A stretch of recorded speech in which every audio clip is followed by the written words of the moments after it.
Hello, Clifton L. West III coming at you again. You probably know it's me by now because I got my same peoples on the wall that I have to pretty much every time I do this. I'm doing a little something different today. I'm going to read from the text of Life and Time, text that I authored here in the last few months. It occurs to me that we're living in a time of such tribalism and mendacity, indeed a spiritual blackout, as my brother often says. And so much of that has to do with something that I've written in the book. It has to do with self-examination or our inability to do so on a one-on-one level. I'm going to do something a little bit different today. I'm going to read from the text. Please indulge me at least on this one time. It's going to be a little bit longer than I like to do it. Usually I like to keep these things under a minute and a half. It's going to be a little bit longer than that. But I think it might be worth it if I were to read something out of the text under my chapter of self-examination. And I'm talking about myself when I say one of the greatest fears that one must overcome is the fear of self-examination and evaluating oneself. One must reserve one's greatest judgment for oneself. As I take inventory of myself, I might dare to share some personal observations. I've always been stronger than courageous. I am indeed a loving man, though still a vengeful one. I'm a patient man, but an anxious one. I am a man of feeling, though at times I can be deeply callous. I'm a man who loves to see everyone loving on one another, perhaps above all else. I am a man who loves the Lord Jesus, yet in the course of this lifetime there have been a time when I did not see too many sins that I didn't like. I can be the life of the party, yet I find great peace and comfort in being alone. I am a man of many exceptional talents, yet perhaps I am superb, not in any.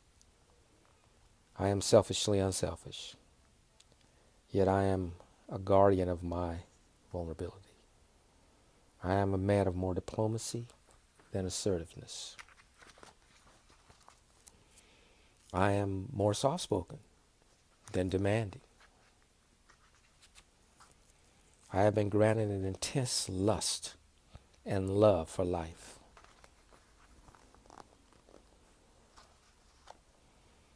Through this memorable span of time, we have all been placed here, not of our own will, but with our common vulnerabilities, needs and aspirations, all of us trying to figure out how to get through and realize the most from this thing called life. There was a time when I enjoyed life so much in my waking hours that I would hate having to go to sleep. Now, I can't wait when it's time to take a nap. Self-examination has played and still plays, more than ever before, a great part of how I attempt to navigate through the myriad of temporal complexities called life.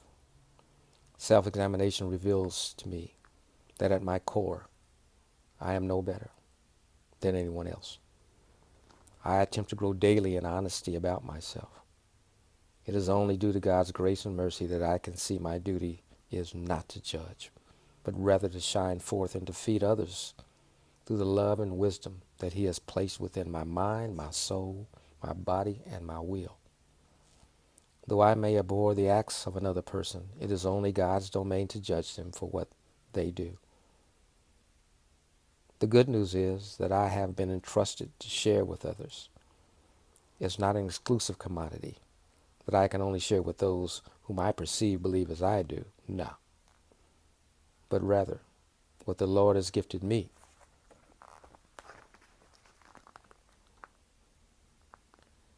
with is His Word, which provides an invitation to all with a command for me to love every person regardless of their choices, while I am to still remain true and vigilant to His calling on my own life. You see, He certainly has the power to ultimately, through each person's choice, transform a Donald Trump into a Moses or a Bill Maher into a Paul, if He has ordained it to be so. My charge is to hold firmly to His hand while performing each assignment He has delegated to me. Clifton L. West III of Life and Time.